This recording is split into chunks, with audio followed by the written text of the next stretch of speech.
मेरा नाम कासम अली बरकत अली शमशेर बहादुर नवाब तोपची है। जब मैं मिलिट्री में था तो इन हाथों से इतनी गोलियां चला चुका हूं कि बंदूक से निकली हुई गोली अगर मेरे हाथों की पकड़ में आ जाए तो अंदर ही फड़फड़ा कर दम तोड़ देगी, साले बाहर नहीं निकलेगी। ये कहानी है उस शख्स की जिसने बॉलीवुड में कदम रखा तो ना तो उनके पास चॉकलेटी चेहरा था, ना पारंपरिक हीरो जैसी शक्ल और ना ही रोमांस के राजकुमार वाली छवि, लेकिन उसकी दमदार आवाज, बेबाक अंदाज और चेहरे के खास निशान ने उसे बाकी सितारों से बिल्कुल अलग पहचान दी। जली को आग कहते हैं, बुझी को राख कहते हैं, जिस राख से बारूद बने उसे विश्वनाथ कहते हैं। यही हैं बॉलीवुड के शॉटगन शत्रुघ्न सिन्हा। अरे मेरे बदायूं के लल्ला, अभी तक दुनिया में कोई ऐसी जगह ही नहीं बनी जहां से मंगल ना निकल सके। लेकिन उनकी कहानी सिर्फ फिल्मों और कामयाबी तक सीमित नहीं है। इसमें दोस्ती, प्यार, विवाद, रिश्तों की उलझने और राजनीति तक का लंबा सफर शामिल है। तुमने हमारा नाम जरूर सुना होगा, परशुराम। हमारे बारे में मशहूर है कि हम लोगों की शादियां भी कराते हैं और श्राद्ध भी। एक वक्त था जब शत्रुघ्न सिन्हा और अमिताभ बच्चन की दोस्ती बेहद चर्चित थी। फिर ऐसा क्या हुआ कि दोनों के बीच दूरियां बढ़ गईं? तो मुझे गलत समझ रहे हो यार, मैं तुम्हारा दोस्त हूं। अपनी गंदी जबान से दोस्ती का नाम मत ले, तुझसे ज्यादा वफादारी तो कुत्ते में होती है। काश मैंने तुझसे दोस्ती करने के बजाय किसी कुत्ते को पाल लिया होता कमीने। रीना रॉय के साथ उनके रिश्ते की असली कहानी क्या थी?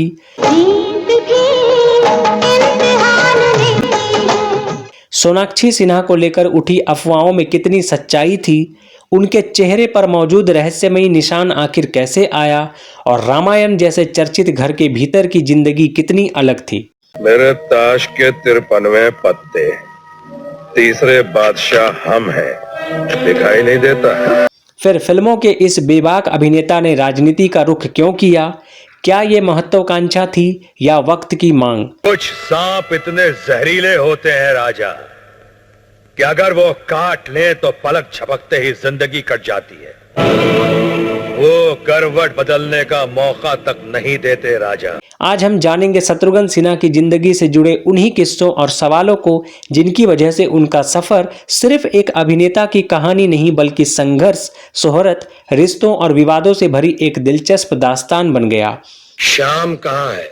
वो तो बिट्टू को लेकर दवा खाने गया है। आए तो उससे कह देना छेनू आया था।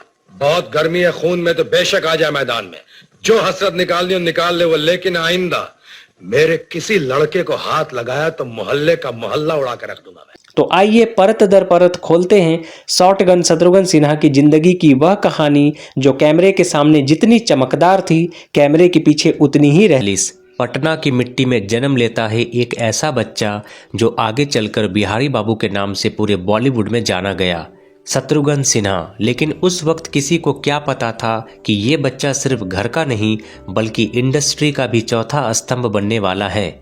उनके पिता थे भुवनेश्वरी प्रसाद सिन्हा, पेशे से डॉक्टर और सिद्धांतों के पक्के।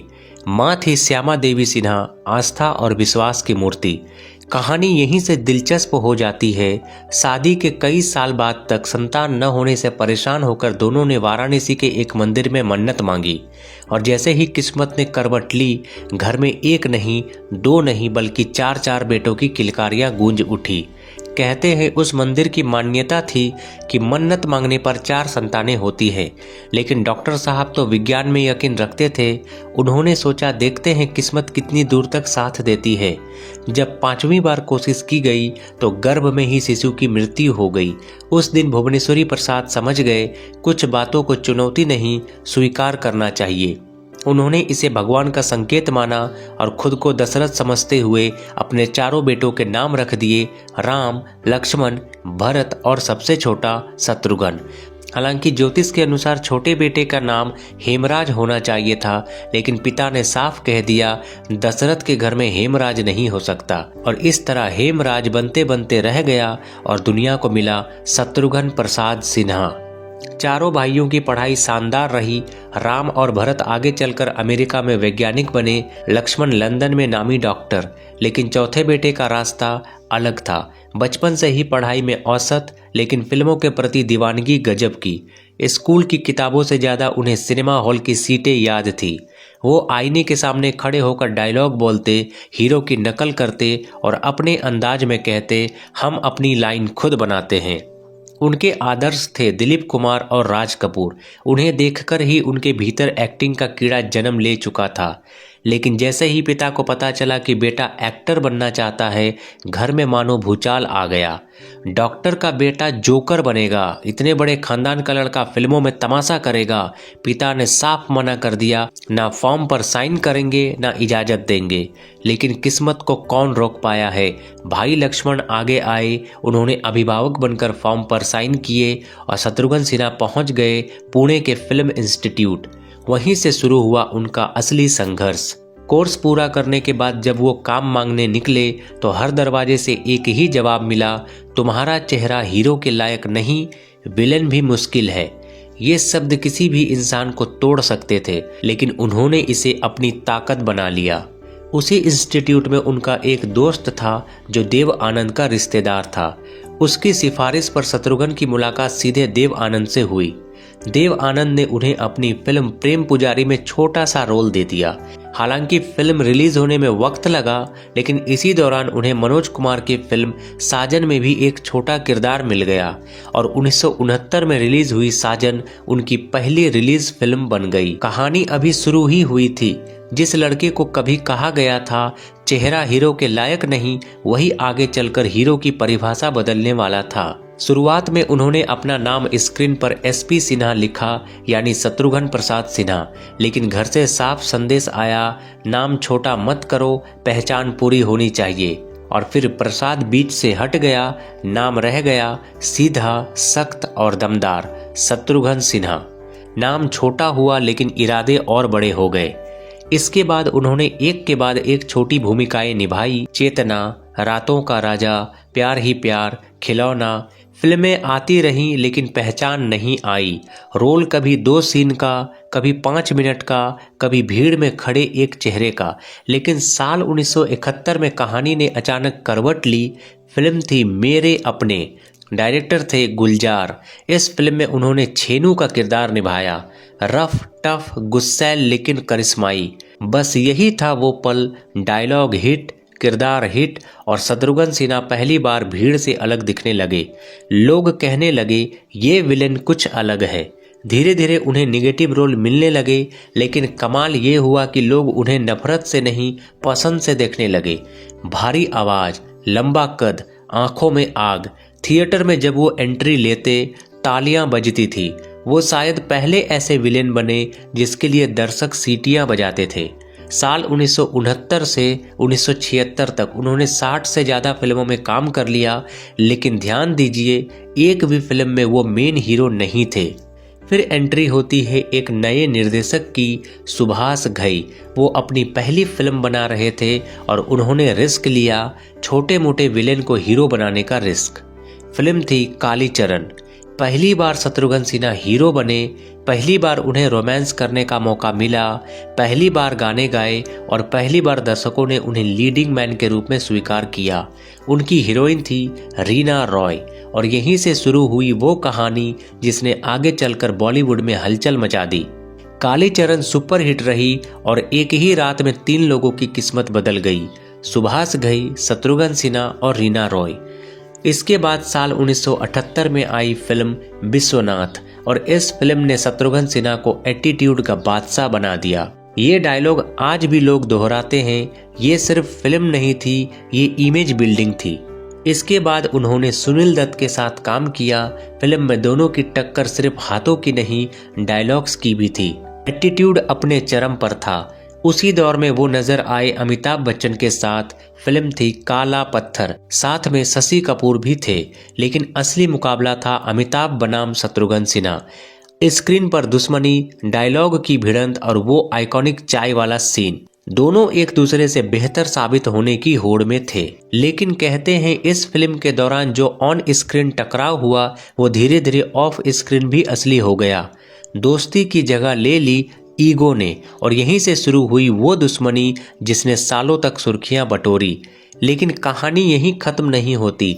विलेन से हीरो बनने वाला ये शॉटगन अब स्टार बन चुका था, लेकिन असली धमाका अभी बाकी था। रीना रॉय के साथ रिश्ता। साल था 1979 और पर्दे पर फिर गूंजा एक नाम, शत्रुघ्न सिन्हा।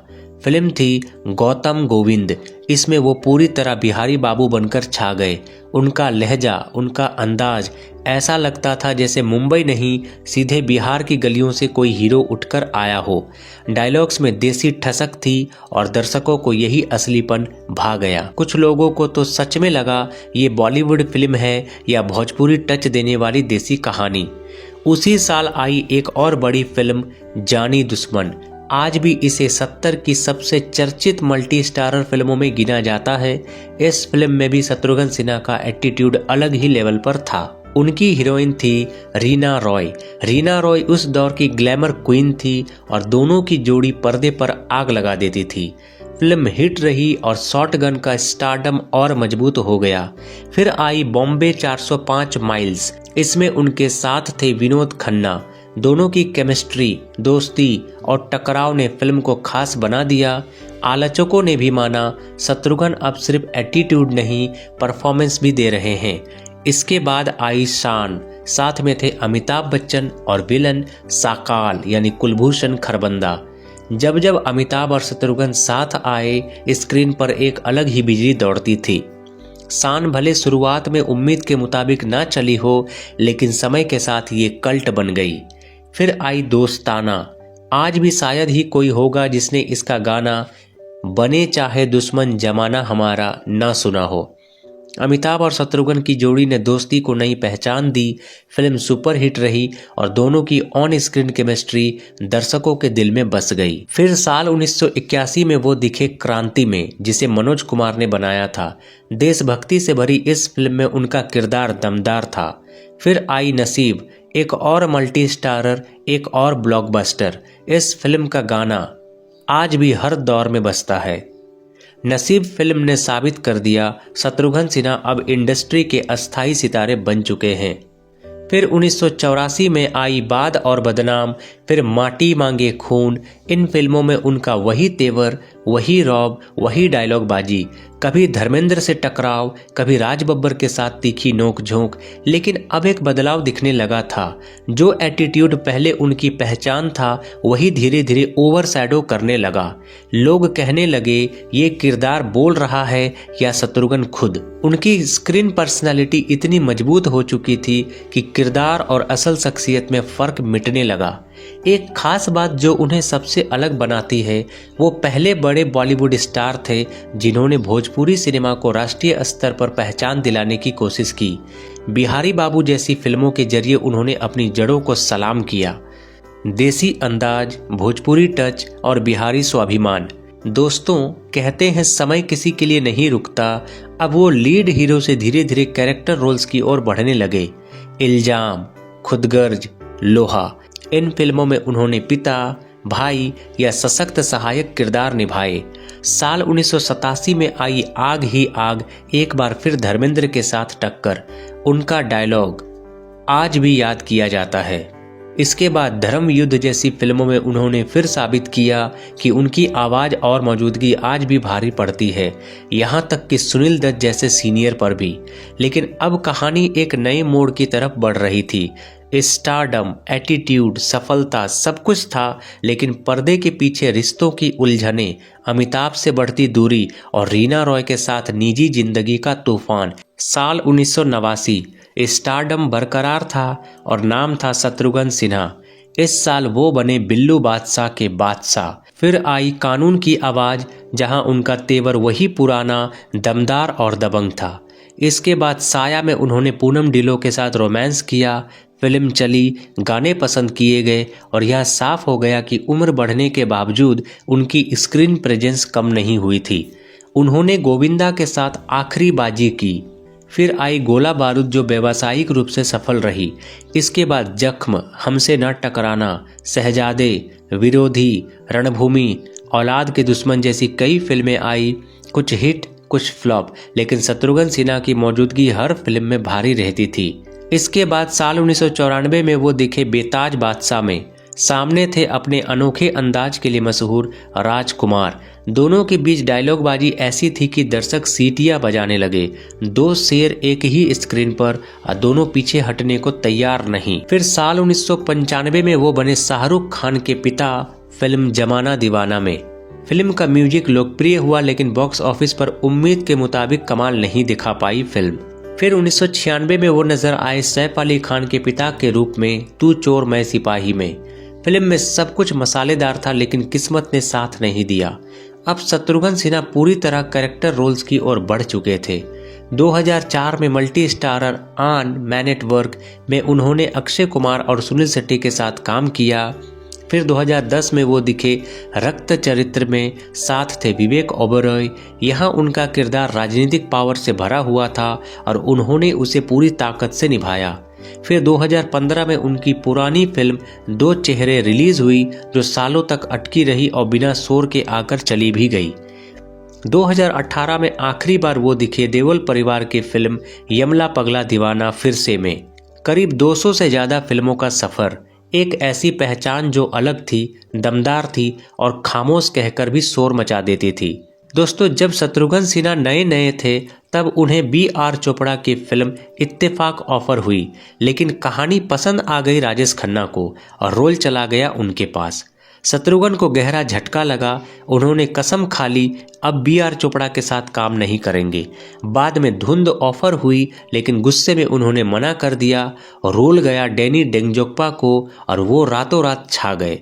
तब जाकर शत्रुघ्न को एहसास हुआ इंडस्ट्री में ईगो का नुकसान खुद को ही होता है। दोस्तों, एक दौर ऐसा भी था जब अमिताभ बच्चन संघर्ष कर रहे थे और शत्रुघ्न कई फिल्मों में उन पर भारी पड़ रहे थे। काला पत्थर की शूटिंग के दौरान दोनों के बीच खटास बढ़ गई। स्क्रीन पर जो टकराव दिखा वो असल जिंदगी में भी उतर आया।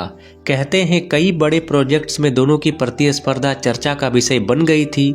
समय के साथ दूरियां और बढ़ी, यहाँ तक कि इंडस्ट्री के बड़े आयोजनों में भी दरार साफ दिखी। हालांकि बाद के वर्षों में दोनों ने सार्वजनिक तौर पर रिश्ते सामान्य दिखाए, लेकिन उस दौर की कड़वाहट लंबे समय तक सुर्खियों में रही। दोस्तों, फिल्म हीरा में उन्होंने काम किया था आशा पारेख और सुनील दत्त के साथ। सेट पर गलत फहमी हुई, किसी ने बात बढ़ा दी और मामला मीडिया तक पहुंच गया। युवा शत्रुघ्न ने गुस्से में बयान दे दिया। बाद में यह विवाद सालों तक चर्चा में रहा था और सबसे खास बात उनके चेहरे का वो गहरा निशान जिसे लोग स्टाइल समझते थे, असल में बचपन की शरारत का नतीजा था।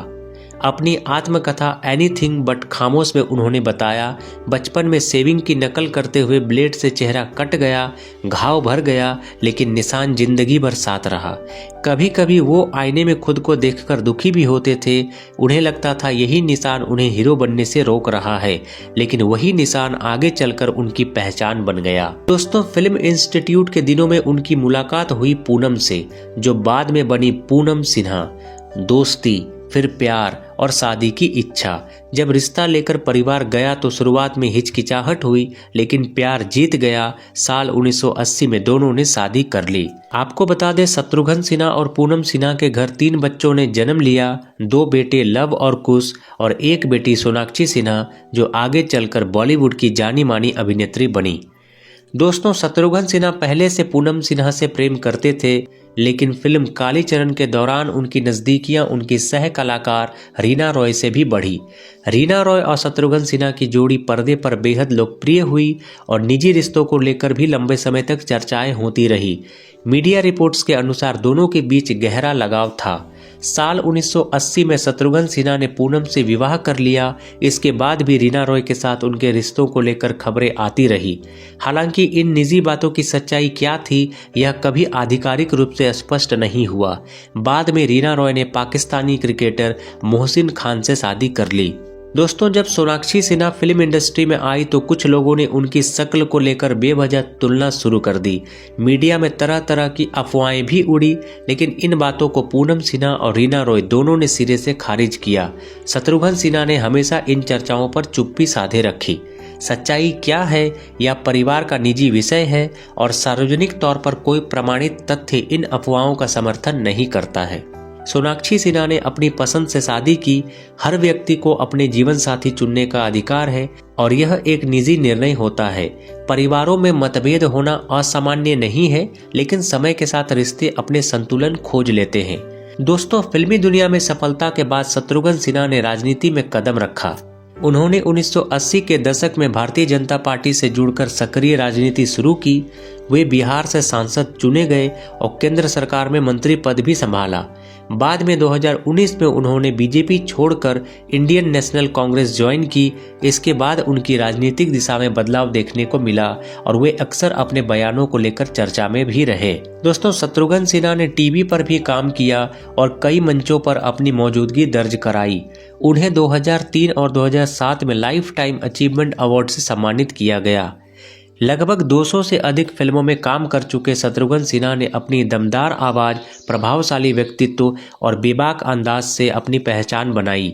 फिल्मों में उनका एक डायलॉग आज भी याद किया जाता है, खामोश, और सच में उनके इस एक शब्द ने पूरे दौर को खामोश कर दिया। दोस्तों, अगर आपको शत्रुघ्न सिन्हा की ये कहानी पसंद आई हो तो वीडियो को लाइक करें और ज़्यादा से ज़्यादा शेयर करें। इसे अपने दोस्तों के साथ ज़रूर शेयर करें ताकि ये अनकही कहानी और भी लोगों तक पहुंच सके। ऐसी ही दिलचस्प और अनसुनी बॉलीवुड कहानियों के लिए हमारे चैनल को सब्सक्राइब करना न भूलें। मिलते हैं अगले वीडियो में एक और सितारे की अनकही कहानी के साथ। तब तक आप अपना ख्याल रखिए, खुश रहिए और देखते रहिए हमारा चैनल। धन्यवाद। हम फिर मिलेंगे अगले वीडियो में।